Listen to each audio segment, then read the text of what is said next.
2 officers had done this before. Stop a black woman in a quiet neighborhood.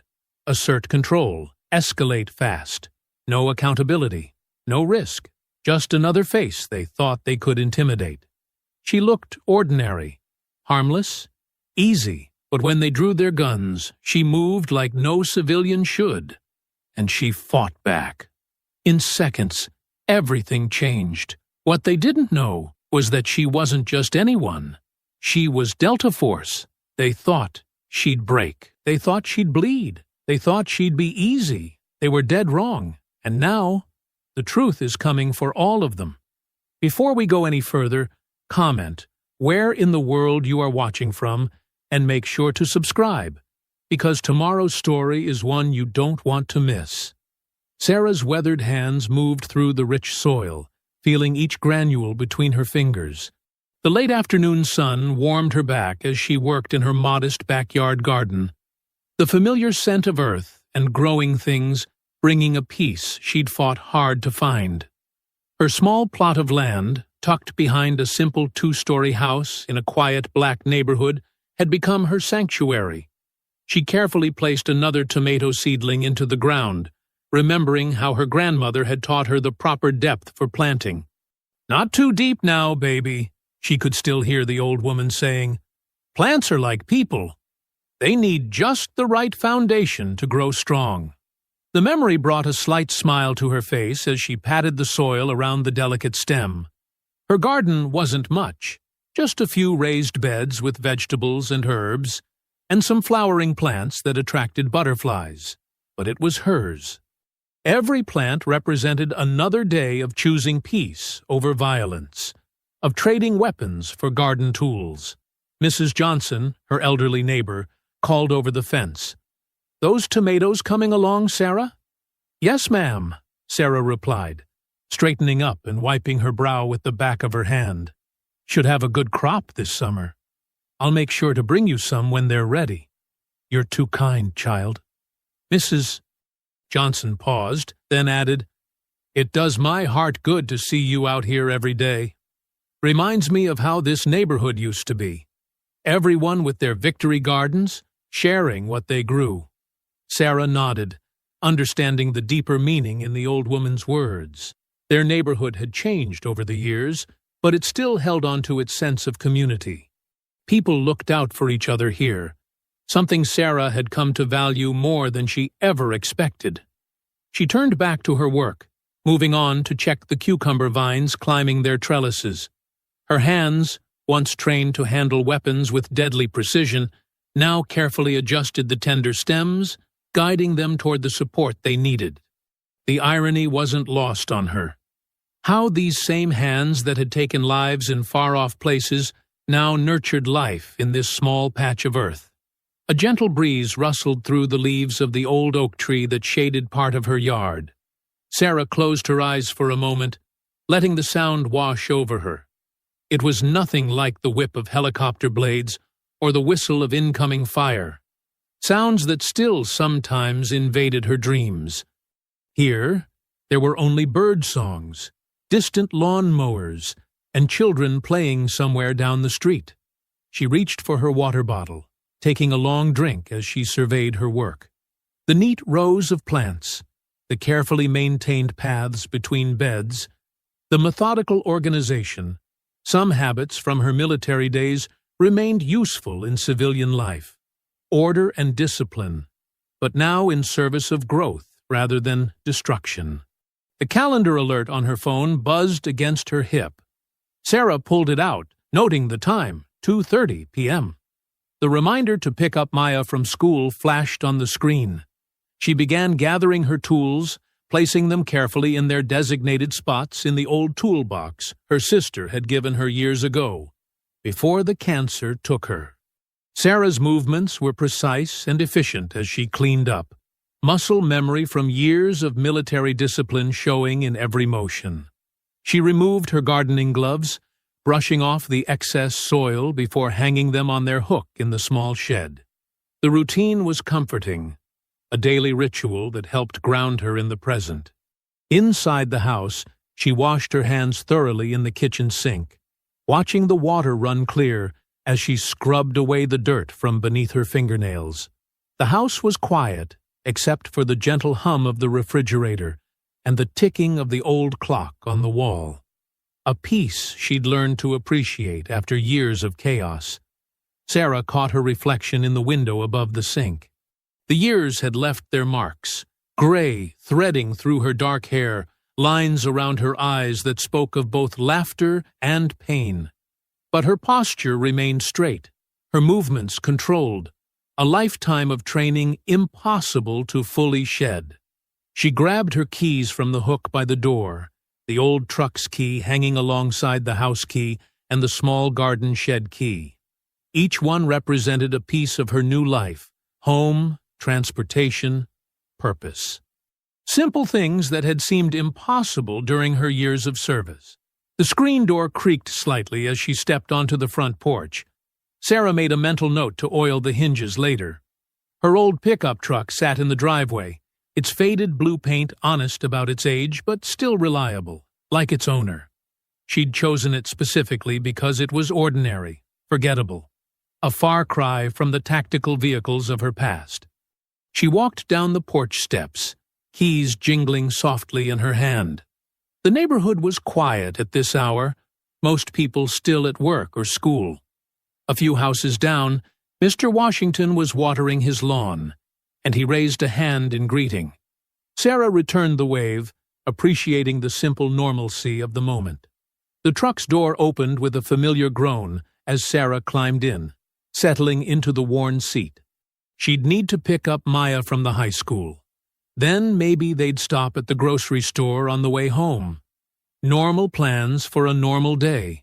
She turned the key in the ignition, the engine rumbling to life with its characteristic throaty purr. Sarah pulled up to the high school just as students began streaming out of the building. She spotted Maya immediately, her niece's bright yellow backpack standing out in the crowd.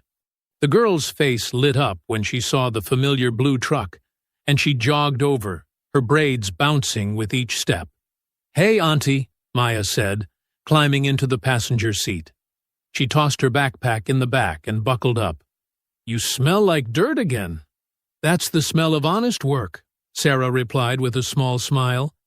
"Unlike that chemistry test you were supposed to have today." "How'd that go?" Maya groaned dramatically, slumping in her seat. "Can we talk about something else? Like dinner, maybe?" "That bad, huh?" Sarah pulled away from the curb, navigating through the after-school traffic. "And here I was thinking about making your favorite tonight, my spicy chicken stir-fry." "Really?" Maya perked up instantly. "With the snap peas from your garden?" "Mm-hmm. But maybe I should reconsider, given that chemistry test." "No fair. I studied really hard, I swear. Mr. Peterson just makes everything so complicated." Maya pulled out her phone, scrolling through messages. "Besides, I got an A on my history paper last week. That should count for something, right?" Sarah chuckled, making the turn onto Maple Street. "We'll see. How about we stop at the store and pick up some—" "Auntie." Maya's voice suddenly changed, tension creeping in. "There's a police car behind us." Sarah checked her rearview mirror. A tactical unit cruiser had appeared, following closely. Too closely. She maintained her speed exactly at the limit, hands at 10 and 2 on the wheel. "It's fine. Just stay calm." The cruiser's lights flashed on. Sarah signaled and pulled over smoothly, stopping in front of the old Thompson house just 2 blocks from home. She turned off the engine and placed both hands back on the wheel, visible. 2 officers approached, one on each side of the truck.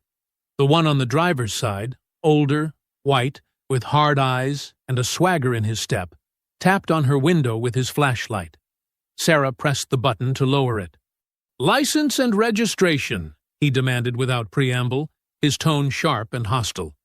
"May I ask why I was stopped, officer?" Sarah kept her voice steady, neutral. "I said license and registration." He leaned in closer, his badge reading Harley. The younger officer on the passenger side, Rourke, stood silently, watching. Sarah reached slowly for her glove compartment. "I'm going to get my registration now, officer." "You people always got something to say, don't you?" Harley's hand rested on his weapon. "Can't just follow simple instructions." Maya's phone appeared in her lap, recording discreetly. Sarah saw it, but didn't react. "My license is in my back pocket. I'm going to reach for it now." "Step out of the vehicle." Harley's command came suddenly, aggressive. "I don't understand." "What's the reason for—" "I said get out of the car." Harley grabbed the door handle, yanking it open. "You want to do this the hard way?" Sarah remained calm, though her heart raced. "Officer, I have the right to know why I'm being stopped." "Rights?" Harley sneered. "You're being detained for suspicious behavior and possible drug trafficking. Out. Now." "Drug trafficking?" Maya spoke up, her voice shaking but defiant. "We're 2 blocks from our house. You've been following us for like 30 seconds. "Maya, quiet," Sarah warned softly. To Harley, she said, "Sir, this is harassment. I'd like to speak to your supervisor." Harley's face darkened. He reached in suddenly, grabbing Sarah's arm. "Playing lawyer now? Get your ass out of this vehicle before I drag you out." "Take your hands off me," Sarah said, her voice low but firm. "This is an illegal stop and you know it." "That's it." Harley yanked harder, his other hand going to his weapon. "Rourke, get the girl." The younger officer hesitated for a split second before moving toward Maya's door. Maya held her phone higher now, openly filming. "Don't you touch her," Sarah warned, still maintaining her composure even as Harley tried to pull her from the truck. "Put that phone down," Harley shouted at Maya. "That's evidence tampering." "This is assault," Maya shot back, her voice trembling but determined. "We have rights." Harley's face contorted with rage. He released Sarah's arm, only to draw his weapon in one fluid motion. "She's reaching!" he suddenly yelled, though Sarah hadn't moved. "Gun! Gun!" The sound of his pistol firing shattered the afternoon quiet. Time slowed to a crawl as Harley's fingers squeezed the trigger. Sarah's body moved before her mind could process, years of training taking over like muscle memory. She twisted away from the bullet's path, her left hand grabbing Harley's wrist while her right struck his elbow. The gun clattered to the pavement. Harley's eyes widened in shock as Sarah flowed from the truck like water, using his own momentum to flip him onto his back. The impact knocked the wind from his lungs with a heavy whoosh. His gun was in Sarah's hands before he could even gasp for air. "Maya, down!" Sarah commanded, her voice sharp and clear. Maya ducked just as another officer rounded the truck's hood, weapon drawn. Sarah fired 2 precise shots, one into each officer's thigh, carefully placed to disable but not kill. They crumpled to the ground, clutching their legs and howling in pain. Officer Rourke stood frozen, his hand hovering over his holster, but not drawing. "Don't!" Sarah warned him, her voice carrying the weight of absolute authority. Rourke's hand dropped to his side. The entire exchange had taken less than 5 seconds. "Maya, come to me. Stay low." Sarah maintained her aim on the downed officers, while Maya scrambled out of the passenger side. "Behind me now." Maya pressed against her aunt's back, trembling but still gripping her phone. "Oh my God, she whispered. Sarah began backing them away from the scene, moving with practiced efficiency. Her eyes never stopped scanning. Rooftops, windows, possible cover points. She looked nothing like the quiet gardener now. Every movement was precise, economical, lethal. "What? What are you?" Rourke stammered, staring at her with a mixture of fear and awe. Sarah didn't answer. She guided Maya behind a parked car, still covering their retreat. Neighbors were beginning to peer out of windows and doorways, drawn by the gunshots. "Inside!" Sarah called out to them. "Everyone inside, now!" The streets emptied immediately. Harley pushed himself to his knees, blood trickling from where his head had hit the pavement. "Officer down!" he screamed into his radio, voice raw with rage and humiliation. "Shots fired! Suspect is armed and dangerous." Sarah heard sirens in the distance. They had maybe 2 minutes before backup arrived. She spotted Mrs. Johnson's gate slightly ajar, 3 houses down. The old woman always left it unlocked for her afternoon walks. "Maya, when I say run, you go straight through Mrs. Johnson's yard and take the back alley. Don't stop until you reach Reverend Wicks's house. Understand?" Maya nodded, her whole body shaking but her jaw set with determination. "You're not getting away with this," Harley snarled, trying to stand but wobbling unsteadily. "You're dead. You hear me? Dead." "Officer Rourke," Sarah called out, ignoring Harley completely. "You saw what really happened here. Remember that." Rourke swallowed hard, looking between Sarah and his raging superior officer. Something shifted in his eyes. Recognition, perhaps, of the choice now laid before him. "Run," Sarah whispered to Maya. They sprinted in perfect sync, Sarah keeping her body between Maya and the officers until they reached the gate. They slipped through just as the first backup units screamed around the corner. Harley grabbed his radio again, face purple with fury. "All units! Armed suspect fleeing on foot. Black female, mid-50s, military training. She ambushed us during a routine stop. Attempted murder of police officers. Shoot on sight. I repeat, shoot on sight." Officer Rourke watched his superior continue shouting into the radio, embellishing the story with each passing second. The truth of what he'd witnessed burned in his mind. An innocent woman defending herself and her niece from an unprovoked attack. But Harley was already crafting the official narrative, and Rourke knew speaking up now would mean the end of his career, or worse. "She had a weapon stashed!" Harley was yelling now, pacing despite his dizziness. "Planned the whole thing! Tried to execute me point blank." His hands shook as he touched the back of his head, fingers coming away, bloody. The injury seemed to fuel his rage even further. More units arrived, officers spilling out with rifles and tactical gear. Harley pointed them toward different search routes, his voice getting louder and more frenzied with each order. "Find her. I want every street, every alley, every goddamn doghouse checked. That terrorist doesn't leave this neighborhood alive." Rourke stood rooted to the spot, still staring at the empty gateway where Sarah and Maya had disappeared. He'd never seen anyone move like that, with such precise, controlled violence, like a force of nature contained in human form. The memory of her eyes in that moment haunted him. Clear, focused, utterly without fear. He looked down at the 2 wounded officers being loaded into ambulances, their injuries painful, but expertly placed to avoid any major arteries. She could have killed them all easily. Instead, she'd shown restraint, even while defending herself. "Rourke!" Harley's shout snapped him back to attention. "Stop standing there like an idiot. You're with me. We're going hunting." As Harley stormed off to coordinate the search, Rourke touched the body camera on his chest, wondering if it had captured the truth, and what that truth might cost him. Sarah and Maya huddled in the dim light of Reverend Wicks's church basement.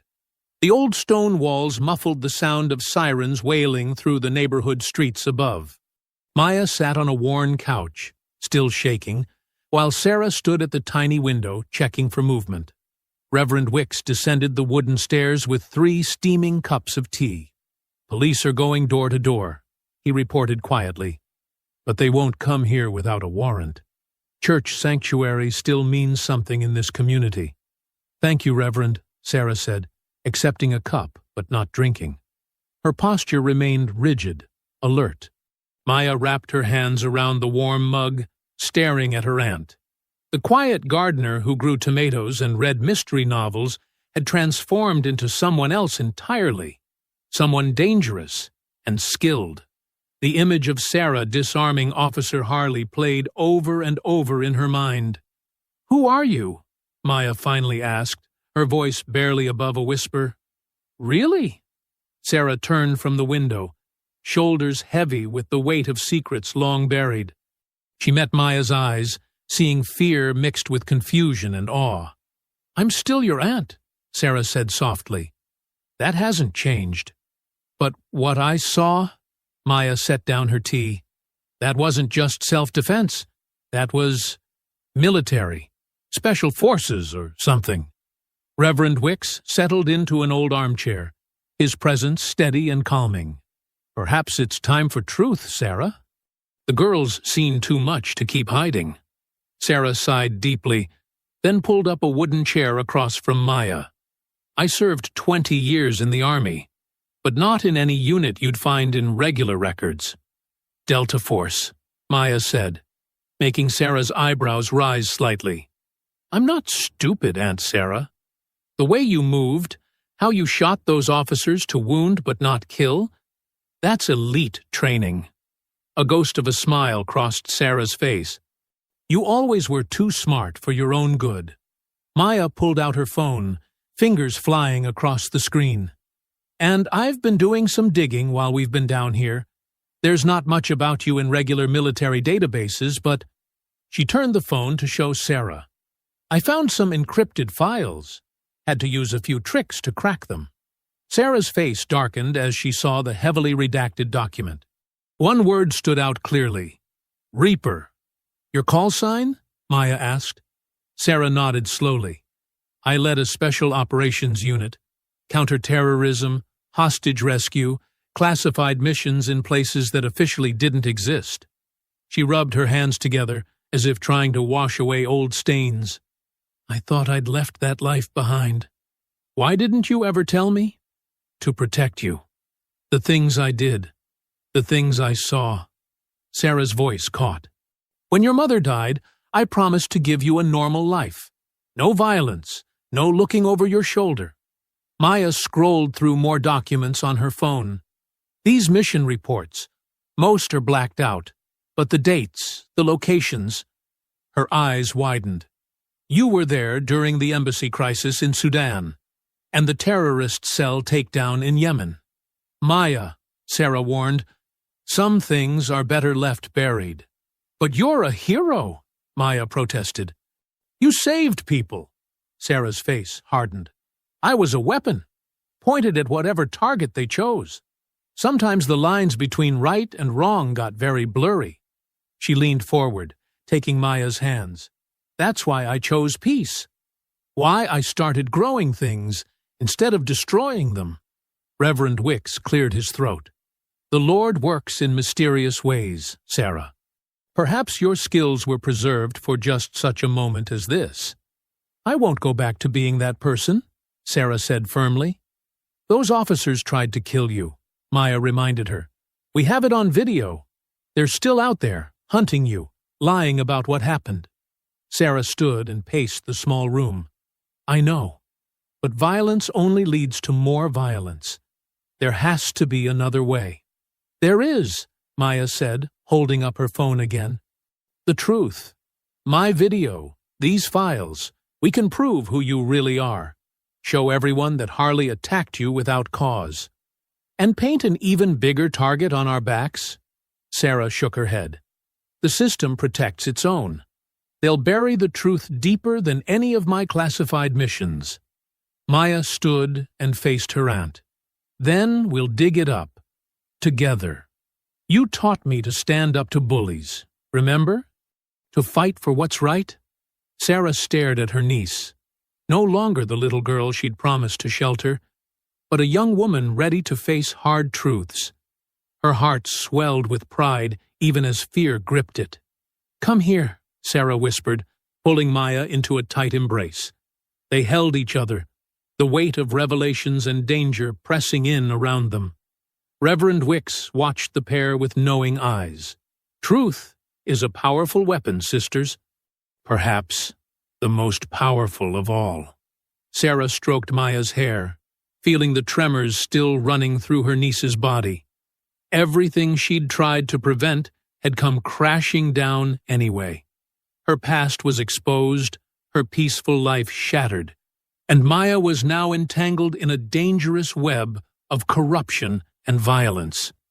But as she held her niece, Sarah felt something else stirring beneath her fear. A familiar readiness, a clarity of purpose she hadn't allowed herself to feel in years.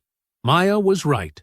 Sometimes fighting back meant standing in the light, not hiding in shadows.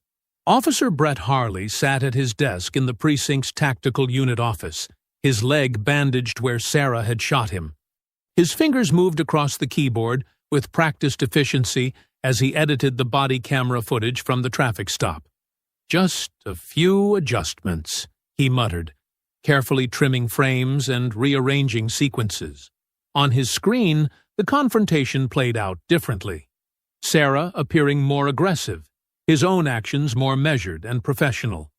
Officer Kevin Rourke stood behind him, watching silently as Harley manipulated the truth. The younger officer's stomach churned as he saw how easily digital evidence could be twisted. "There," Harley said, leaning back with satisfaction. "Now it shows what really happened." Rourke frowned. "Sir, that's not exactly—" "That's exactly what happened, rookie." Harley cut him off sharply. "She was combative from the start, refused lawful commands, then reached for a weapon." "I didn't see a weapon," Rourke said quietly. Harley swiveled in his chair, fixing Rourke with a hard stare. "Listen carefully. You're new, so I'll explain how this works. Sometimes the camera doesn't catch everything. Sometimes we have to help the footage tell the right story. The story that protects our brothers and sisters in blue. You understand?" Rourke swallowed hard and nodded, though his conscience screamed otherwise. He watched as Harley exported the edited video and sent it to the department's public affairs office. Within hours, the footage was playing on every local news channel. The headlines scrolled across TV screens throughout the city. Former military officer attacks police during routine stop. Manhunt underway for armed and dangerous fugitive. Sources claim suspect has ties to extremist groups. In the break room, Rourke watched the coverage with growing unease. The edited footage showed Sarah lunging at Harley unprovoked, the camera conveniently shaking at crucial moments. There was no sign of Maya's presence or her phone recording. Nothing about Harley's aggressive approach or unnecessary escalation. Captain Morris entered, his face grim. "The FBI's counterterrorism unit is taking an interest. They're sending a team to assist in the manhunt."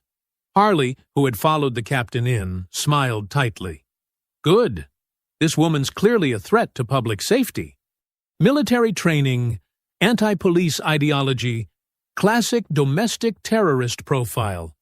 Rourke noticed something in Harley's tone, not just satisfaction, but eagerness, as if this was exactly what he'd wanted.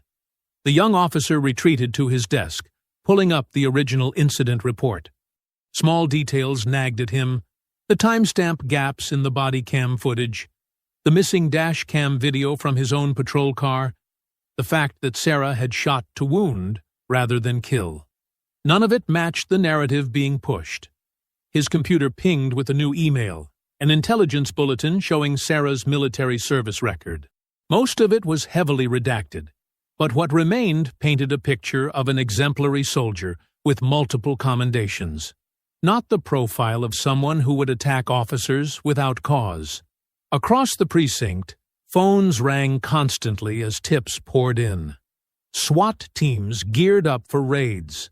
K-9 units patrolled the streets of Sarah's neighborhood. The machinery of law enforcement was spinning up to full power, all focused on one target.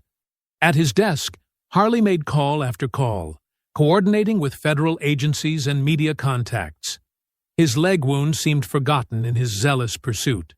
Rourke overheard fragments of conversations that made little sense, references to property developers, clearance operations, and cleaning up the neighborhood. As evening fell, Unmarked vehicles began arriving at the precinct. Men in tactical gear but no identifying insignia moved through the building with quiet purpose. Rourke watched them disappear into closed-door meetings with Harley and senior officers. In the church basement, Reverend Wicks descended the stairs with urgent news for Sarah and Maya. His usually calm face was etched with worry. "They're mobilizing everything," he reported. "Not just local police, federal agents, tactical teams, surveillance units. Word from my contacts is they're treating this like a major counterterrorism operation." Sarah stood by the small window, her posture tense. "They're not just coming for me. They're using this as an excuse for something bigger." "My sources say the same," Wicks agreed. "This goes beyond a traffic stop gone wrong. They're coming for you, Sarah. Big time.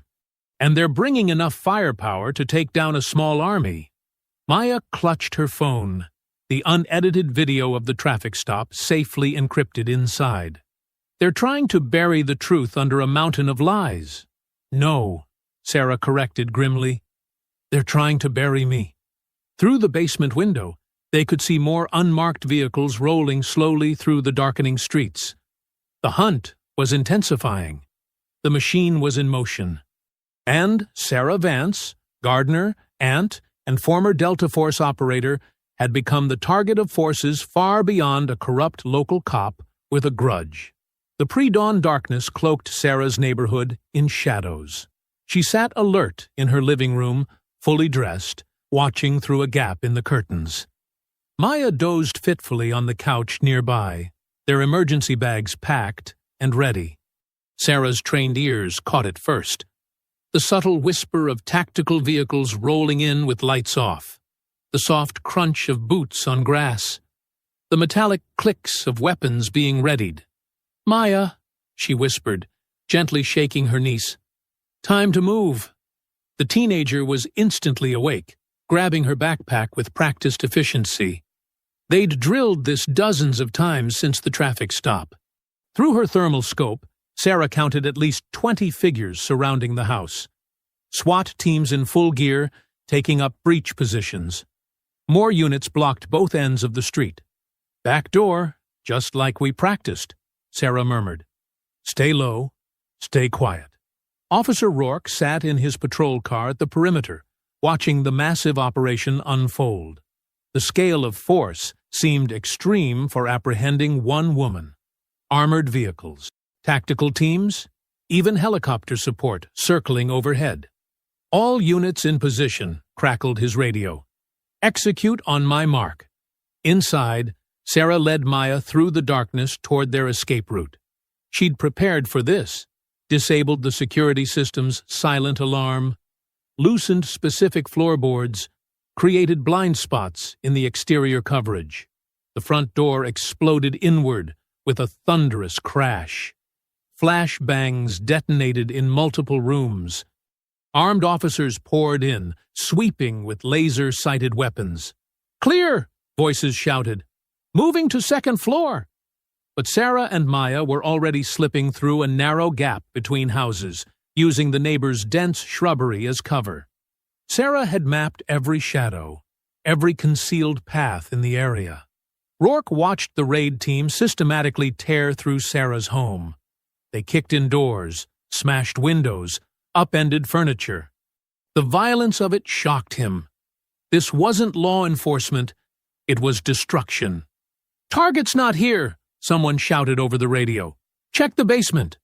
More crashes, more splintering wood, more shouts of frustration.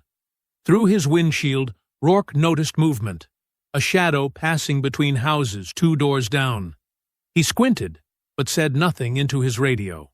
His hand hesitated over the transmit button. Sarah guided Maya through the darkness with hand signals she'd taught her. "Stop. Wait. Move now." The teenager followed perfectly, her footsteps silent on the damp grass. They reached the back alley just as searchlights began sweeping the yard. Sarah pulled Maya behind a rusted dumpster seconds before a tactical team rushed past. "Spread out," a commander ordered. "They have to be close." Rourke stepped out of his car, watching the organized chaos unfold. Neighbors emerged onto porches, filming with phones. Children cried behind hastily closed curtains. An elderly woman in a nightgown stood trembling as armed men searched her garden. "This isn't right," he muttered. "What was that, rookie?" Harley appeared beside him, tactical vest strapped over his bandaged leg. "Nothing, sir." Rourke looked away. Sarah and Maya reached their first waypoint, an abandoned garage 3 blocks away. Inside, Sarah retrieved a hidden bag containing new clothes, cash, and burner phones. They changed quickly, while police sirens wailed in the distance. "Where are we going?" Maya whispered, pulling on a dark hoodie. "To see an old friend," Sarah replied. "Someone who knows how to stay off the grid." Across town, Malcolm Rhodes sat at his bank of computer monitors, watching the raid unfold through hacked security cameras. His fingers flew across keyboards, erasing digital traces, planting false trails, keeping his old colleague's escape route clear. The sun was rising as Sarah and Maya approached Malcolm's safe house, a nondescript ranch home surrounded by overgrown vegetation and signal jamming equipment disguised as garden ornaments. "Remember," Sarah told Maya, "Malcolm's paranoid but brilliant. Don't touch anything electronic without asking first." They slipped through his back gate, avoiding the hidden cameras Sarah knew were watching. 3 precise knocks on the kitchen door. Malcolm opened it cautiously, his weathered face breaking into a grim smile. "Took you long enough, Reaper." "Had to take the scenic route," Sarah replied. "Thanks for the backup." "Always." He ushered them inside, checking the street before closing and triple-locking the door. "Welcome to my humble CSEF." Maya stared at the controlled chaos of his command center. Walls of monitors showing surveillance feeds, news channels, police frequencies, and scrolling data. "Your place is—" She searched for the right word. "Secure," Malcolm finished. "Hardened against electronic surveillance, thermal imaging, and any other toys they might throw at us." He typed rapidly, bringing up footage of the raid. "They hit your house hard. Very hard. This isn't just about a traffic stop anymore." Sarah watched the destruction of her home on the screens. "No," she agreed. "They're scared. We need to find out why." At the precinct, Rourke sat at his desk, filling out the raid report with shaking hands. The images wouldn't leave his mind. Terrified families, violated homes, military-grade weapons deployed in a residential neighborhood. All to hunt down a woman whose only crime was defending herself. He looked at his badge, then at the thin blue line flag hanging on the wall. For the first time in his career, he wondered which side of that line he was really on. Malcolm's fingers danced across multiple keyboards, his eyes darting between screens filled with encrypted data. The soft blue glow of the monitors lit up his weathered face as he worked to crack Harley's digital trail. "These files are police-grade encrypted," he muttered, taking a sip of cold coffee. "But they made one mistake. They used the department's standard protocols." Sarah stood behind him, watching strings of code scroll past. "Can you break it?" "Already have." Malcolm pulled up a series of documents, property records, and email chains. "Look at this. Harley's tactical unit has been conducting targeted raids on specific properties for the past 18 months. Maya leaned in, her quick eyes scanning the data. "All in predominantly black neighborhoods?" "Bingo!" Malcolm highlighted several addresses. Every raid resulted in arrests, property seizures, or voluntary evictions. And guess who bought up those properties within weeks? Sarah's jaw tightened. "Developer companies." "Shell corporations," Malcolm corrected, pulling up more records. "All leading back to Cityview Development Group. They're turning million-dollar profits by forcing people out and flipping the properties." Maya pulled out her laptop, fingers flying across the keys. "I'm creating folders for each case.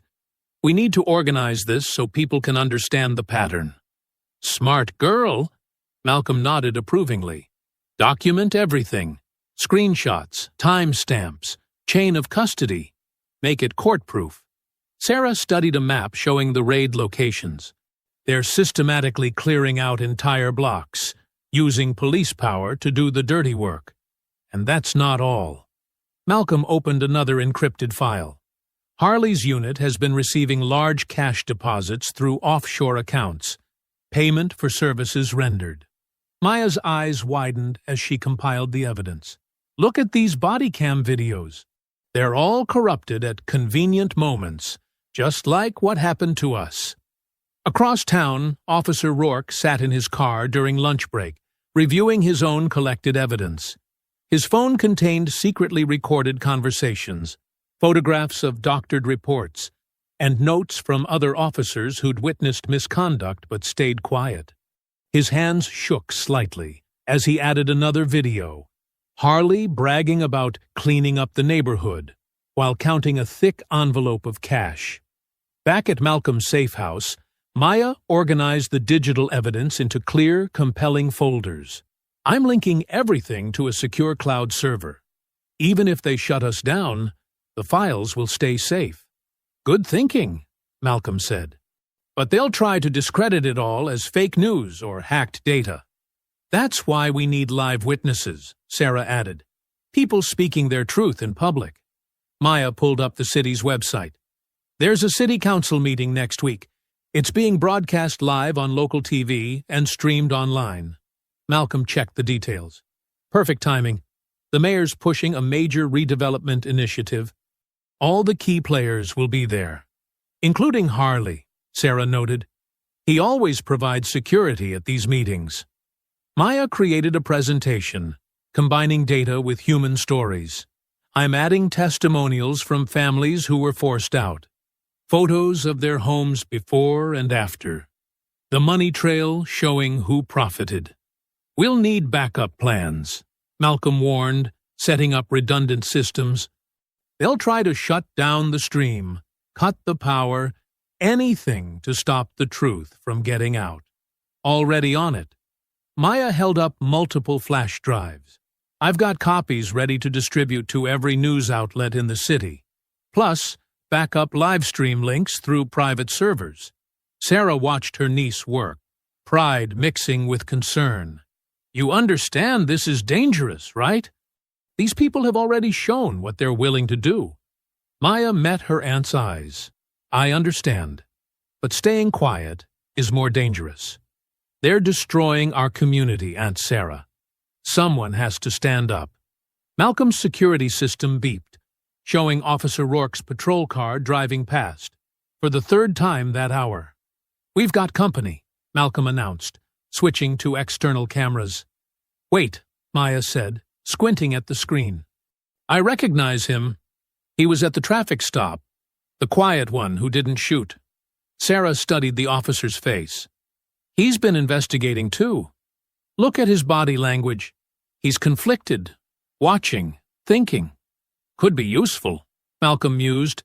A cop's testimony would add serious weight. Maya pulled up Rourke's personnel file. Clean record, no excessive force complaints. New to the force. Not corrupted yet, Sarah said softly. Maybe still remembers why he became a cop. They spent hours refining their plan. Malcolm secured the technical details, backup power, multiple broadcast channels, untraceable internet connections. Maya polished the presentation, making complex data clear and compelling. Sarah worked on escape routes and contingency plans. The council meeting is at 7 p.m. next Thursday, Maya confirmed, marking it on their secure calendar. Public comment section starts after the mayor's development presentation. Perfect, Malcolm said. They'll be trapped in their own spotlight. Sarah checked her watch. 1 week to prepare, to get everything and everyone in position. Maya saved their final files, her face set with determination. 1 week to get ready to tell the truth. Officer Kevin Rourke parked his patrol car in the empty church lot, far from street lights. His hands gripped the steering wheel as he watched Maya approach through the shadows. She moved cautiously, phone ready to record. "I came alone," Rourke said quietly as she reached his window. "No wires, no backup." Maya kept her distance. "Why should I trust you?" "Because I can't sleep anymore." Rourke's voice cracked. "Every night I see your aunt's face when Harley pulled that trigger. For no reason. No reason at all. You stood there and did nothing," Maya said, anger edging her words. "I know." Rourke's shoulders slumped. "That's why I'm here now. I've been gathering evidence, recordings, photos, documentation of every illegal raid and cover-up. I want to testify." From the darkness, Sarah emerged silently. Rourke jumped, not having noticed her presence. "Easy," Sarah said, her voice steady. "If you're really here to help, prove it." Rourke pulled out his phone, hands shaking slightly. "I recorded Harley bragging about the payoffs, about targeting specific houses for the developers. He thinks I'm just a rookie who wants to learn the ropes." He played a video. Harley's voice came through clearly. "These people don't deserve these properties anyway. We're doing the city a favor, cleaning things up, and making good money doing it." Maya studied the video carefully. "This is real. High quality, too." "I've got more," Rourke said. "Much more. Body cam footage they thought they deleted, bank records, names of other officers involved." Sarah's expression remained neutral. "Why now? Why risk your career?" "Because this isn't what I signed up for." Rourke met her gaze. "I wanted to help people, protect communities, not terrorize them for profit." Maya looked at her aunt. "We need his testimony. A cop speaking out will make people listen." "It's also dangerous," Sarah warned. "For all of us." "I know the risks," Rourke insisted. "But someone has to stand up. These aren't just files and cases. They're families, homes, lives being destroyed." Inside Malcolm's safe house, they reviewed Rourke's evidence. Malcolm ran authenticity checks while Maya integrated the new material into their presentation. "Everything checks out," Malcolm confirmed. "His recordings are genuine. Metadata intact." Sarah watched Rourke carefully. "Walk me through exactly what happened that day." "The traffic stop." Rourke took a deep breath. "Harley picked your car specifically. Said we needed to send a message to the neighborhood. When you refused to exit without cause, he got angry. He never intended to let it end peacefully." Maya's fingers paused over her keyboard. "You knew it was wrong. We could see it on your face." "I froze," Rourke admitted. "By the time I realized what was happening, shots were fired. Then I watched a woman protect her niece with military precision while my training partner tried to murder her." Sarah's expression softened slightly. "Sometimes standing up late is better than never standing up at all." They spent hours incorporating Rourke's testimony into their plan. Maya created a powerful sequence, combining his videos with their other evidence. Malcolm established secure communication channels for coordination during the council meeting.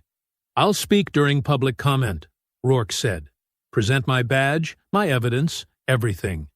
They can't shut me down without looking guilty." "We'll have multiple cameras streaming," Maya added. "If they cut one feed, 3 more will be live." Sarah studied the council chamber blueprints. "You'll need protection. Harley will have his tactical team there." "I've got other officers who will help," Rourke revealed. "Good cops who are tired of the corruption. They'll be in plain clothes watching our backs." Maya finished the final presentation cut. "This is it. All the evidence, all the testimony, all the truth. Ready to go public. Thursday at 7 p.m., Malcolm confirmed. During the mayor's big redevelopment announcement. Maximum exposure. Across town, in a dimly lit bar, one of Harley's informants slipped onto a bar stool. "Boss, we got a problem." The rookies flipped. Harley's face darkened as he listened to the details. His fingers tightened around his glass until his knuckles went white. "The council meeting," he growled. "They're planning to expose everything?" "Yes, sir." The girl's coordinating it all. Some kind of tech wizard. They've got videos, documents, witnesses ready to testify. Harley drained his whiskey. Rourke, I can handle. Internal affairs will destroy him. But that girl, his eyes turned cold. She's the key, the one pushing it all forward. What do you want us to do? Harley stood, dropping cash on the bar. Find her, before Thursday. Make sure she never makes it to that meeting. He walked out into the night, rage building with each step. Everything he'd built, all the power and profit, threatened by a teenage girl with a laptop. That had to end. The protest swelled outside City Hall, voices rising against police brutality and corruption. Maya stood near the steps, coordinating live stream feeds with other young activists. Her fingers flew across her phone screen, making sure every angle was covered. Testing feed 3, she said into her earpiece. Everyone in position? Rourke watched from across the plaza, dressed in civilian clothes. He scanned the crowd, noting several of Harley's tactical unit members mixing in, wearing plain black hoodies and baseball caps. Something felt wrong. The first flashbang exploded near the back of the crowd. Screams erupted as smoke filled the air. Maya's heart raced as she tried to maintain visual contact with her team. "Stay calm!" protest leaders shouted through megaphones. "Don't run! Link arms!" More explosions followed. Through the chaos, Rourke spotted Harley's men moving with purpose, not random like the panicking crowd. They were creating a pattern, hurting people. "Maya!" he shouted, pushing through the mass of bodies. "Maya, get out of there!" She heard him too late. 2 men in hoodies grabbed her arms, swift and practiced. Her phone clattered to the ground as they dragged her toward a waiting van. "Help!" Maya screamed, kicking and thrashing. "Someone help!" Rourke sprinted forward, badge out. "Police! Let her go!" 3 officers he recognized from Harley's unit stepped in his path.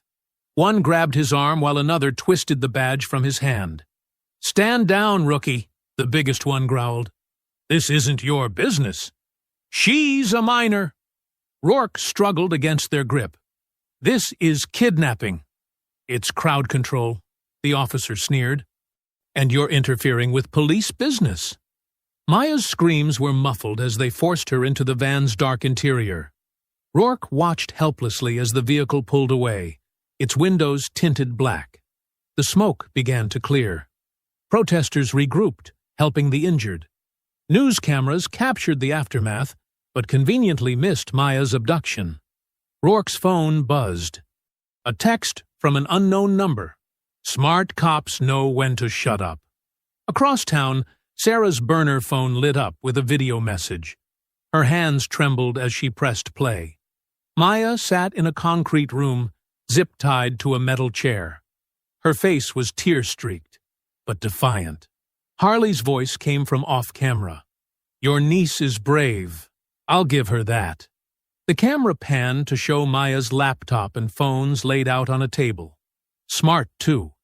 But not smart enough. Sarah's jaw clenched as Harley stepped into frame, resting his hand on Maya's shoulder. Maya flinched, but held her glare. "Here's how this works," Harley continued. "You come to the old Riverside warehouse, alone. No weapons, no backup, no clever plans. You've got 1 hour. The camera zoomed in on Maya's face. If you call for help, she dies. If you bring anyone, she dies. If you're not here in 60 minutes... "Don't do it, Aunt Sarah," Maya shouted. "He'll kill us both." The video cut off. A text followed with coordinates. Sarah's military training kicked in, analyzing options, calculating risks. But this wasn't a battlefield.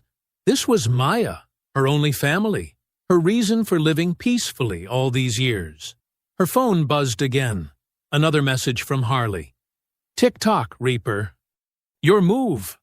In the warehouse, Maya tested her restraints while Harley paced, checking his watch.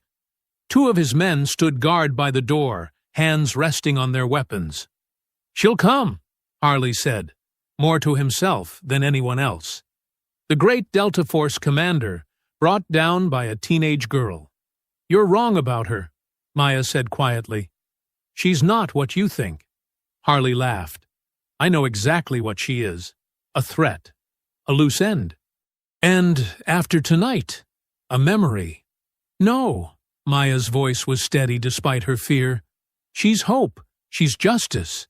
And you're about to find out why they called her Reaper." "Shut up," Harley backhanded her across the face. Maya's head snapped to the side, but she didn't cry out. Outside, storm clouds gathered over the city. Thunder rolled as Sarah stood in her bedroom, staring at her old footlocker.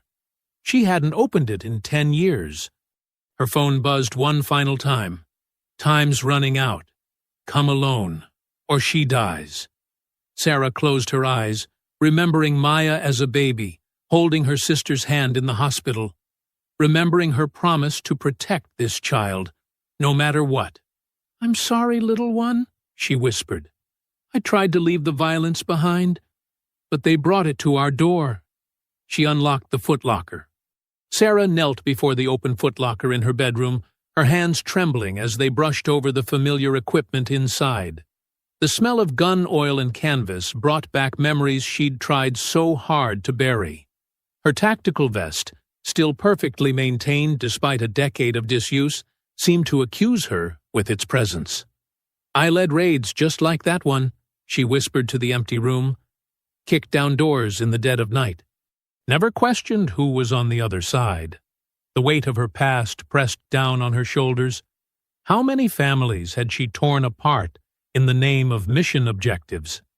How many children had she terrified, thinking she was serving a greater good? Now Maya was suffering because Sarah had tried to hide from who she was, what she could do. She should have been more prepared, should have taught Maya better survival skills, should have... A gentle knock interrupted her spiral of guilt. "Sister Sarah?"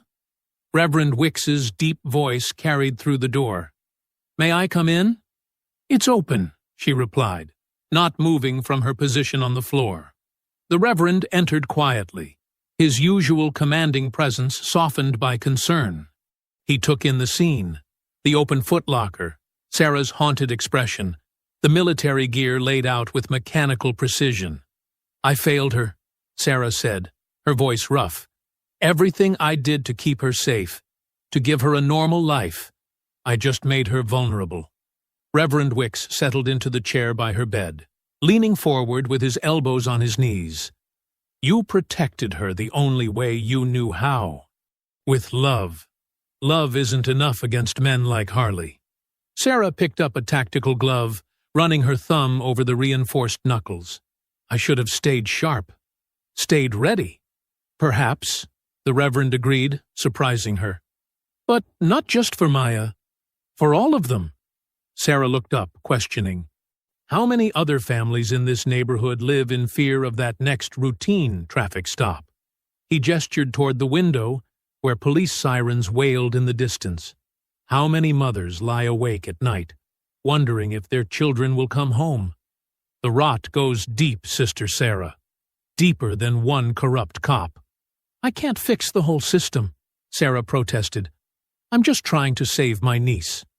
"You have a gift," Reverend Wicks said firmly. "Skills that could protect more than just Maya. The question is, will you keep hiding from who you are?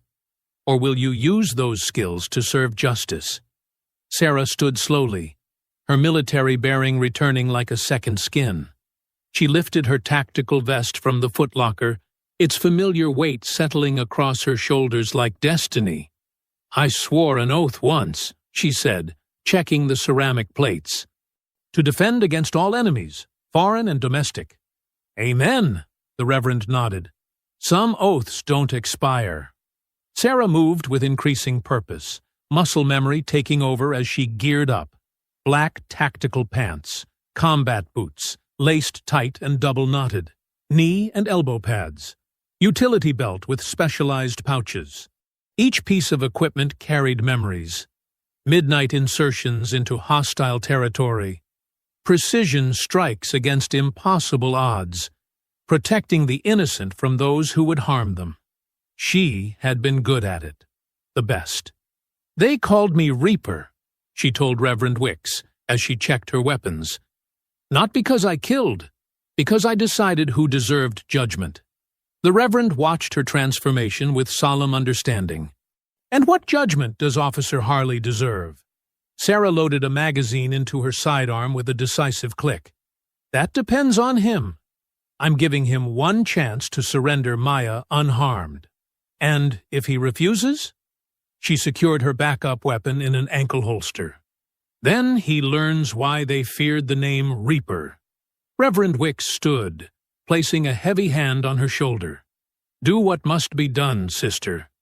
But remember, this isn't just about vengeance. It's about justice, real justice, not just for Maya, but for every victim of their corruption." Sarah nodded, securing her radio earpiece. "I understand. This ends tonight. Not just Harley, but the whole corrupt system he represents." She faced the mirror, barely recognizing herself. Gone was the peaceful gardener, the quiet aunt. In her place stood a warrior, honed by years of combat and tempered by righteous purpose. "I'll need evidence," she said, checking her tactical watch. "Everything they've done, everyone they've hurt. Can you help get the word out?" "Leave it to me," Reverend Wicks promised. "When the truth comes to light, the whole city will see them for what they are." Sarah pulled on her gloves, flexing her fingers until the leather creaked. Each weapon found its place, each tool secured exactly where muscle memory would find it. She moved like liquid shadow, every motion efficient and deadly. "Maya first," she said, her voice carrying the quiet authority that had once commanded elite soldiers. "Then we burn their whole corrupt house down." The storm outside grew stronger, lightning flashing across her determined face. In the distance, thunder rolled like artillery fire. Sarah, Reaper. Vance was going to war one last time. Not for country or flag, but for justice long denied. Sarah moved like a ghost through the abandoned warehouse district, her boots making no sound on the wet pavement. Rain had turned the night into a maze of shadows and reflections, perfect conditions for someone trained in stealth operations. Her radio crackled softly. "Security cameras on the east side are looped," Rourke whispered. "You've got about 20 minutes before the next shift change." "Copy that," she breathed, barely moving her lips. The young officer had proved his worth, feeding her intel from inside the corrupt system. His help might cost him his badge, but he'd chosen his side. Sarah pressed herself against a brick wall, letting her dark clothing blend with the shadows. 2 guards passed by, their boots splashing through puddles. They were sloppy, talking loudly, weapons held carelessly. Not professionals, just Harley's thugs with badges. She waited until they rounded the corner, then moved. The lock on the side door gave way to her picks in seconds. Inside, the warehouse smelled of rust and mildew. Metal catwalks crisscrossed overhead, and old machinery cast strange shadows in the dim emergency lighting. 3 hostels on the ground floor, Rourke updated. 2 more upstairs. Harley's keeping Maya in the old foreman's office. Sarah unholstered her tranquilizer gun. No killing, not unless absolutely necessary. The first guard never saw her coming. She caught him from behind, one hand over his mouth while the dart found his neck. She lowered his unconscious body silently to the floor. The second guard was facing away, checking his phone. Amateur. The dart took him in the shoulder, and he slumped against a support beam without a sound. "Camera B7 is clear," Rourke confirmed. "But hurry. Something's got them nervous." Sarah climbed the metal stairs, her movements fluid and precise. Years of training took over, checking corners, maintaining cover, reading shadows for signs of movement. The third guard posed no challenge, dropping without raising the alarm. A voice echoed from above. "Johnson? You see anything down there?" Sarah pressed herself flat against the wall, controlling her breathing. Footsteps approached the railing.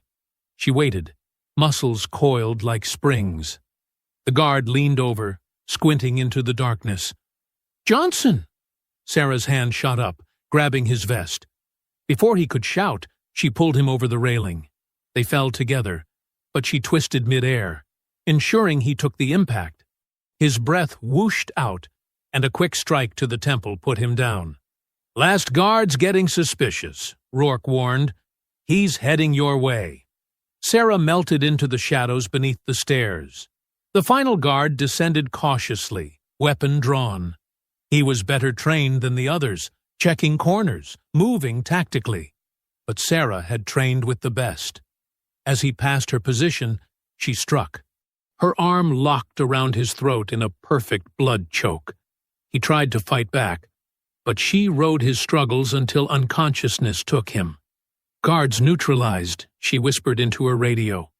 "Status on Harley?" "Still in the office with Maya. Rourke hesitated. "He's talking to someone on the phone. Sounds nervous." Sarah climbed back to the second level, moving faster now. The foreman's office stood at the far end of the catwalk, its windows grimy but lit from within. She could make out two figures, one small and seated, the other pacing. Through the glass, she finally saw Maya. Her niece sat handcuffed to a chair, a bruise darkening her cheek, but her eyes were clear and defiant, tracking Harley's movements with cold calculation. Sarah felt a surge of pride. Maya wasn't broken. Harley stalked back and forth, gesturing with his service weapon as he spoke into his phone. "No, you listen. This got too hot. I want extraction now. I don't care about the operation. She's going to—" He spun toward the window, and Sarah ducked below the sill. Her heart pounded, not with fear, but with controlled rage. The bruise on Maya's face. The way Harley waved his gun around. Every instinct screamed to burst in and end him. But Delta training ran deeper than instinct. She took slow breaths, calming her pulse. Emotion was the enemy of precision. She needed to be cold, calculated, like the Reaper they'd named her after. "Sarah," Rourke's voice was urgent in her ear. "Multiple vehicles approaching. Looks like Harley's backup is coming." She checked her watch. The guard shift would change soon. Her window was closing. Through the glass, she could hear Harley's rising panic. "Just get here! She's not like the others. She's military or something. Professional. If she finds us—" "Too late," Sarah whispered, though he couldn't hear her. She positioned herself beside the office door, ready to breach. Maya was alive. Harley was unstable. The end game was about to begin. She keyed her radio one last time. "Rourke, if this goes bad, make sure the truth gets out. All of it." "It won't go bad," he replied firmly. "You've got this, Commander." Sarah allowed herself a grim smile. Time to show Officer Harley why they called her Reaper. Sarah breached the warehouse with calculated precision. The lock surrendered silently to her handmade picks, tools crafted from memory of 100 covert entries. The heavy metal door opened without a whisper, testament to years of practice making even the clumsiest hardware bend to her will. Inside, darkness cloaked the corridors like a shroud. Sarah's eyes, already adjusted to the night, picked out shapes in the gloom. Stacked crates, abandoned machinery, the ghostly outlines of support pillars. Her boots, specially modified with sound-dampening soles, made no noise on the concrete floor. The first guard never saw her coming. He stood lazily against a wall, checking his phone. Sarah closed the distance in 3 silent steps. Her hand clamped over his mouth, while her other arm snaked around his throat, in a blood choke. He tried to struggle, but she rode his descent to unconsciousness like a dance partner, lowering him gently to avoid any noise. Two more guards patrolled ahead, their flashlight beams cutting lazy arcs through the darkness. Sarah spotted a wooden broom handle propped against some crates. In one fluid motion, she grabbed it, testing its weight and balance. Perfect. The guards separated slightly. Amateur mistake. Sarah moved like liquid shadow, coming up behind the first one. The broom handle whipped across the back of his knees. As he buckled, she drove the makeshift weapon up into his solar plexus, then across his temple. He dropped without a sound. His partner turned at the muffled impact, but Sarah was already moving. She threw the broom handle like a spear, forcing him to dodge. That split second was all she needed. Her belt, already loosened, came free in her hands. She closed the distance as he fumbled for his weapon, wrapping the leather strap around his wrist and using his own momentum to slam him face first into a metal support beam. One sharp strike to the base of his skull, and he joined his colleagues in unconsciousness. Sarah retrieved her belt, threading it back through her loops with practiced efficiency. 3 down. Moving deeper into the warehouse, she heard voices ahead. Multiple hostiles in what sounded like a break room. She pressed her ear to the door, counting voices. 3 men, talking casually about sports scores. Their guard was down. She found a length of steel rebar nearby, about 2 feet long. It would do. Sarah took a deep breath, centered herself, then burst through the door.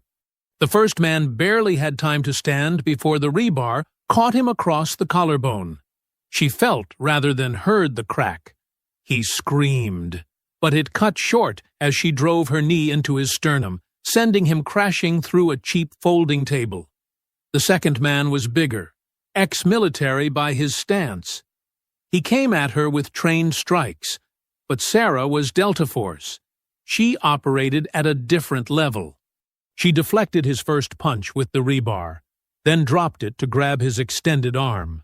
Using his momentum, she threw him into the wall-mounted shelving unit. Metal brackets tore free from concrete as he crashed through, buried under an avalanche of stored supplies. The third man had managed to draw a knife. He slashed at her with wild, desperate strikes. Sarah's lip curled. Poor technique, all aggression and no control. She caught his knife arm mid-swing, twisting it into a joint lock. He howled as tendons strained. Before he could counter, she drove him backward into a fire extinguisher mounted on the wall. The impact knocked it loose. Sarah caught it one-handed and brought it down hard across his temple. He dropped, twitching. Blood trickled from a cut on her cheek, where one lucky strike had connected. She wiped it away, breathing steadily. The fight had lasted less than 30 seconds. A quick scan of the room revealed a security monitor. On the grainy screen, she saw Maya tied to a chair inside what looked like a cage, some kind of storage area converted into a makeshift cell. 2 floors up, west side of the building. Sarah moved through the warehouse like a ghost, neutralizing 2 more guards with swift, economical violence. Each takedown was textbook perfect. No wasted motion, no hesitation. Just the brutal poetry of close combat mastered through decades of training. Finally, she reached the storage area. Maya sat inside a heavy metal cage, hands bound behind her. Despite the bruise on her face, her eyes lit up with fierce pride when she saw Sarah. The lock was industrial grade, but Sarah had it open in seconds. Just as she stepped toward Maya, the overhead lights cut out with a sharp electrical snap. Darkness flooded the room, broken only by dim emergency lighting that cast everything in blood-red shadows. Then, from behind her, came the sound of slow, deliberate applause. "I have to admit, I'm impressed," Harley's voice echoed as he stepped into view, his service weapon trained steadily on Sarah's chest. "That was quite a show of force, Commander." "But you brought fists to a gunfight." Sarah turned to face him, positioning herself between the weapon and Maya. Her voice was cold steel. "I brought justice." Sarah's fingers worked the lock methodically, each movement precise and controlled. The warehouse door clicked open without a sound. Inside, darkness cloaked the corridors, broken only by strips of moonlight filtering through high windows. The air smelled of concrete dust and old metal. She moved like water through shadow, her boots silent on the grimy floor. Years of Delta Force training had taught her patience, the slow breath, the measured step, the art of becoming invisible. Up ahead, voices echoed off bare walls. "Check the perimeter again," a gruff voice ordered. "She's out there somewhere." Sarah pressed herself against a wall as footsteps approached. A guard rounded the corner, tactical vest gleaming dully in the low light. Before he could react, she struck, one hand clamping his mouth while the other found the pressure point at his neck. He struggled briefly, then went limp. She lowered him silently to the floor. A broken broom handle lay discarded nearby. Sarah picked it up, testing its weight. Voices drifted from an adjacent hallway. 2 more guards. She waited until they passed, then moved. The broom handle whistled through the air, catching the first guard behind the knee. As he buckled, she drove her elbow into his partner's solar plexus. Both men wheezed, trying to cry out. Sarah didn't give them the chance. Quick strikes to vulnerable points. Throat, temple, kidney. And they crumpled. More footsteps. Sarah unclipped her belt, wrapping one end around her fist. A guard appeared, radio raised to call in. The belt whipped out, catching his wrist. She yanked him forward, off balance, into her waiting knee. His radio clattered away as she used the belt to lock his arm behind his back. A sharp twist, and he was face down, unconscious. The corridor opened into a storage area. Metal shelving created a maze of shadows. Sarah heard movement, multiple hostiles. She picked up a length of pipe from a broken shelf, hefting it carefully. 3 figures emerged from different aisles, wearing tactical gear and carrying batons. "There she is!" one shouted. They rushed her together, coordinated and trained. But Sarah had trained with the best. She met the first attacker with a devastating combination, pipe to knee, elbow to jaw, then using his momentum to throw him into his partner. Both men crashed into a shelf, sending boxes tumbling. The third man was better, ex-military by his stance. He swung his baton in tight arcs, forcing Sarah back. She parried with the pipe, metal ringing on metal. He pressed forward, confident in his size advantage.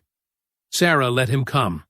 When he committed to a powerful strike, she dropped the pipe and stepped inside his guard. Her hands found his wrist and elbow. She twisted, using a nearby table as leverage. The crack of breaking bone echoed through the room. He screamed. The other 2 were up again. Sarah grabbed a fallen shelf and swung it like a battering ram, catching one man in the chest.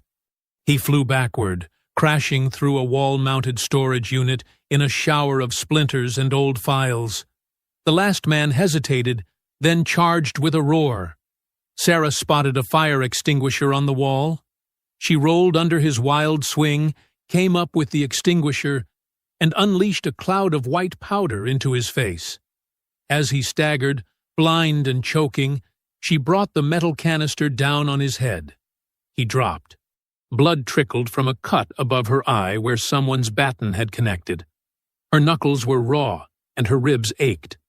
But Sarah barely noticed. The mission consumed her. Find Maya. End this. A locked metal cage occupied the next room. Inside, Maya sat handcuffed to a chair, her face bruised but her eyes fierce. When she saw Sarah, hope blazed across her features. "Aunt Sarah!" Sarah worked quickly on the cage's lock, her picks finding the tumblers. The door swung open with a creak. But before she could reach Maya, the overhead lights cut out. Darkness swallowed them. Slow, deliberate clapping echoed through the space. A spotlight snapped on, illuminating Officer Harley as he stepped from the shadows. His service weapon gleamed in his hand, aimed steadily at Sarah's chest. "You brought fists to a gunfight, Commander," he said, smirking. Sarah straightened, blood dripping from her split knuckles. Her voice was steel. "I brought justice." The silence stretched like a wire about to snap. Sarah's muscles coiled. Ready. Harley's finger tightened on the trigger. The first shot cracked through the warehouse. Sarah was already moving, rolling behind a stack of wooden crates as bullets splintered wood where she'd stood seconds before. The acrid smell of gunpowder filled the air. "You can't hide forever," Harley taunted, advancing slowly. "I've got the gun, remember?" Sarah's eyes darted around the space, taking in angles and cover points. A wrench lay discarded near her boot. She grabbed it, calculating trajectory. When Harley stepped past a support beam, she hurled the wrench hard to her left. It crashed into metal shelving with a thunderous clang. Harley spun toward the noise, exactly as she'd planned. Sarah burst from cover, closing the distance in 3 swift strides. Her hand clamped around his gun wrist, twisting sharply. The weapon clattered to the floor as Harley howled in pain. He recovered quickly, throwing a wild haymaker at her head. Sarah slipped the punch and countered with a precise strike to his solar plexus. But Harley fought dirty. As she stepped in, his knee drove up toward her groin. Sarah barely blocked in time. "That all you got?" he snarled, pulling something from his belt. A black stun baton that crackled with electricity. The weapon hummed through the air inches from Sarah's face. She felt the static raise the hair on her neck as she weaved backward. Harley pressed forward, swinging the baton in vicious arcs. When Sarah tried to close distance, he gouged at her eyes with his free hand. She caught his gouging hand and applied crushing pressure to the nerve cluster in his wrist.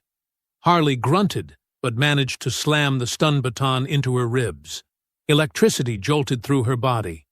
Sarah's muscles spasmed, but she didn't let go. Instead, she used the pain to fuel her next move. They crashed into a narrow hallway, trading brutal strikes in the confined space. Sarah read the architecture instantly. Smooth walls, perfect for what she needed. When Harley lunged with the baton, she planted one foot on the wall, using it to launch herself into a devastating roundhouse kick. Her boot connected with his jaw with a satisfying crack. Harley staggered, spitting blood. The fight spilled into the main warehouse bay. Sarah's trained eye spotted the weakness in Harley's stance. He was favoring his left leg slightly. She dropped low, sweeping his vulnerable knee with clinical precision. Cartilage popped. Harley roared in agony as the joint gave way. But even injured, he was dangerous. Near the control room, Harley caught Sarah with a lucky strike that sent her crashing into a bank of metal pipes. Pain exploded across her back. He pressed his advantage, wrapping massive hands around her throat. "Not so tough now, are you?" he sneered, squeezing. Sarah's vision started to dim. Her fingers scrabbled against the wall behind her, finding a loose electrical cord. In one fluid motion, she ripped it free and looped it around Harley's neck. She pulled tight, using the cord as a garrote. Harley's grip loosened as he clawed at the cord, cutting off his air. Sarah maintained steady pressure, watching his face turn red, then purple. She could end him right here. After everything he'd done, everything he represented. But that wasn't justice. That was revenge. Just before consciousness left him, she released the pressure. Harley collapsed in a heap, wheezing desperately.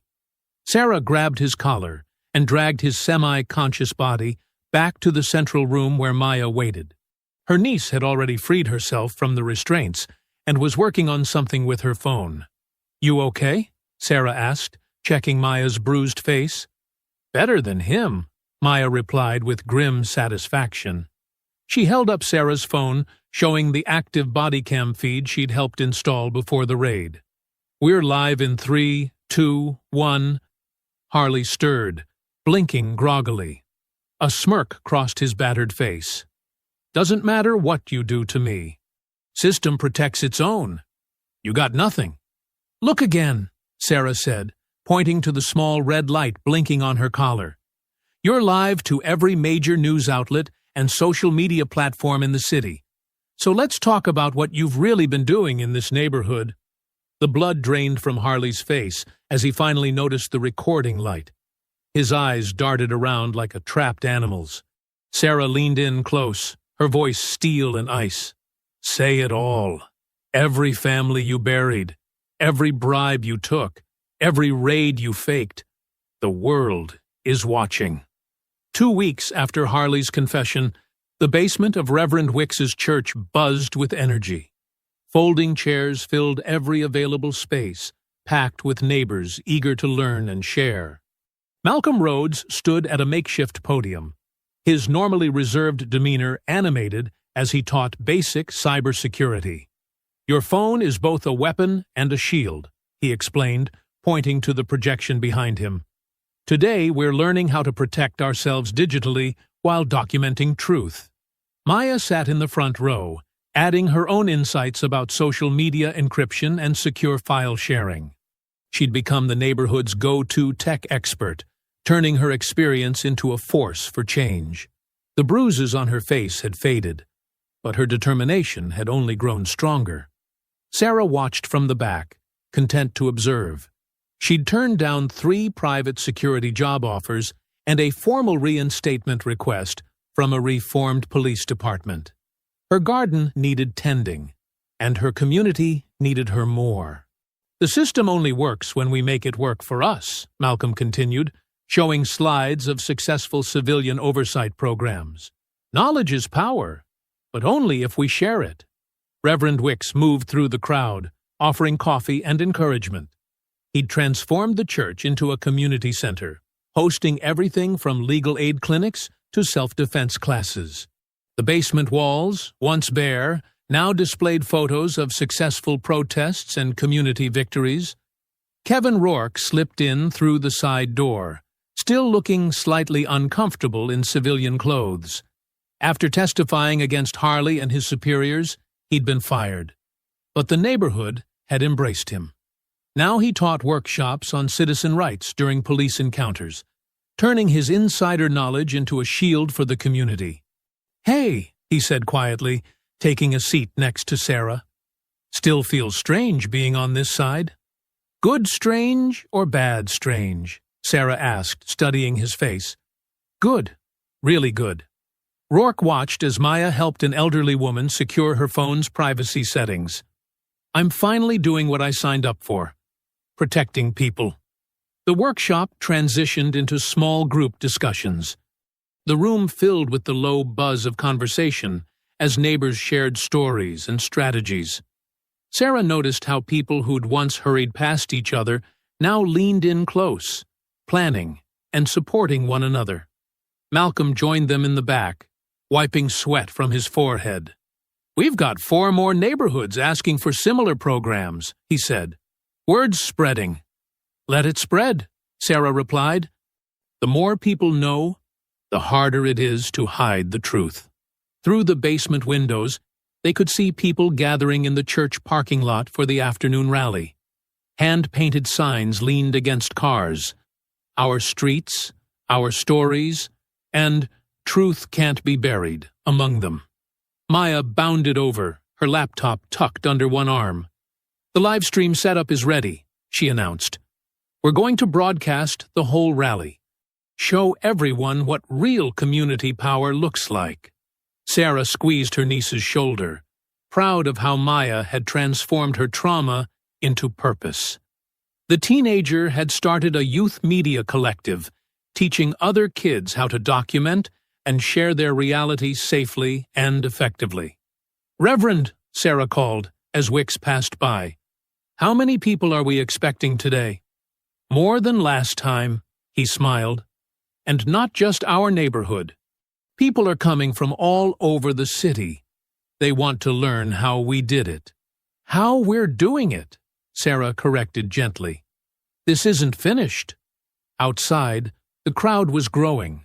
Families set up folding chairs and shared homemade lunches. Children played between the groups of adults, discussing neighborhood watches and mutual aid networks. The atmosphere was determined but peaceful, exactly what Sarah had fought for. Rourke helped set up the sound system, showing others how to position cameras to capture police behavior at public events. His presence was a powerful symbol of change, proof that conscience could overcome conditioning. "You know," Malcolm said quietly to Sarah, "this is a different kind of victory than what we used to fight for. Slower, deeper." Sarah nodded, watching her community transform fear into strength. Every workshop, every rally, every shared meal was another brick in the foundation they were building. Not just resistance, but renaissance. Maya's voice came through the speakers, testing the sound system. "Check 1, 2. Can everyone hear me?" The crowd responded with cheers and raised fists. The autumn sun warmed Sarah's face as she stepped outside. Her garden would need attention soon. The tomatoes were almost ready for harvest.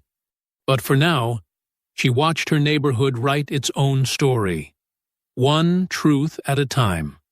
Reverend Wicks took the microphone, his deep voice carrying across the parking lot. "We gather today, not just to remember what happened, but to celebrate what's happening. Look around you. This is what justice looks like. This is what community looks like." The crowd murmured in agreement. Sarah saw faces she'd known for years now, shining with new purpose. The same streets that had once felt like a trap now hummed with possibility. Spring sunlight warmed Sarah's hands as she worked fresh soil around her tomato plants. The garden had doubled in size since last fall, stretching across her backyard in neat, abundant rows. New vegetables and herbs filled raised beds she'd built herself. Kale, peppers, basil, and squash reaching toward the sky. Maya's voice drifted over the fence from the community center next door, where she was leading her weekly youth safety meeting. "Remember, your phone is your first line of defense," she instructed. "But your community is your strongest shield." Sarah smiled, listening to her niece's confident tone. The scared teenager recording a traffic stop had transformed into a powerful young leader. Maya now ran workshops teaching other kids about their rights, safe protest tactics, and how to document police interactions. Her program had spread to 3 other neighborhoods. Pulling a stubborn weed, Sarah's hands trembled slightly, an old tell from her military days that surfaced when memories pressed too close. The sound of Maya teaching brought echoes of past violence, the crack of gunfire, screams in foreign languages, the weight of decisions that could never be undone. She took a deep breath, grounding herself in the present moment. The soil was cool between her fingers. Birds called from nearby trees. Car horns honked in familiar patterns. "You good, Aunt Sarah?" Maya had appeared at the fence, concern in her eyes. She noticed everything these days. "Just gardening ghosts," Sarah replied, managing a smile. "How's class going?" "Great. We're practicing de-escalation techniques today. Want to help demonstrate?" Sarah shook her head. "You've got this covered. Besides, these tomatoes won't plant themselves." Maya nodded, understanding. She knew her aunt still struggled with public situations, preferring to support from the background. The trauma of their confrontation with Harley had left marks on them both, but they'd learned to respect each other's healing process. "Ms. Sarah," a young voice called from the sidewalk. It was Diane, one of Maya's students, carrying a bag of fresh vegetables. "Mom sent these from our garden. Said we learned from the best." Sarah waved him over, touched by the gesture. When she'd first started teaching neighbors about growing food, only a few had shown interest. Now, victory gardens dotted the neighborhood, small acts of independence sprouting in every yard. "Tell your mom thanks," Sarah said, accepting the bag. "Those look like strong beans. You're taking good care of them." "Yes, ma'am," Dion beamed. "Maya's showing us how to share extra food through the community app. Like a virtual farmer's market." Sarah watched him hurry back to the youth meeting, pride warming her chest. This was what healing looked like. Not just surviving trauma, but growing something new from it.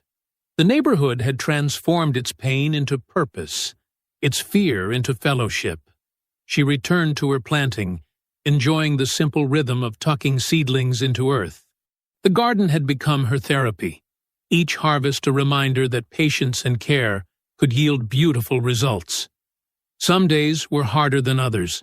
Certain sounds, helicopter blades, car backfire, raised voices, could still trigger her combat instincts. But the garden helped steady her, its cycles of growth and renewal teaching lessons about resilience. Maya's class wrapped up, and Sarah heard the familiar sounds of teenagers gathering their things, sharing jokes and making plans. Their energy was different now, more focused, more aware, but still youthful. They'd learned to balance vigilance with joy, a skill Sarah was still mastering herself. Her phone buzzed in her pocket. Unknown number. Sarah almost ignored it, but something made her answer. "Is this Commander Vance?" A woman's voice, tense but controlled. "We need your help in Detroit. Something's happening here, like what you faced, but worse." Sarah stood slowly, surveying her garden. The tomatoes would need support stakes soon. The peppers were starting to flower. Maya's voice carried across the yard as she said goodbye to her students. "Why me?" Sarah asked, though she already knew the answer. "Because you didn't just fight back. You helped your community rebuild. We need that knowledge, that hope." Sarah looked at the sky, cloudless and bright. A year ago, she'd wanted nothing more than to disappear into her peaceful garden. Now she understood that peace wasn't just about being left alone. It was about helping others find their strength. A smile crossed her face, small but certain. The garden would wait. There was more growing to do. I hope you enjoyed that story. Please share it with your friends and subscribe so that you do not miss out on the next one. In the meantime, I have handpicked 2 stories for you that I think you will enjoy. Have a great day.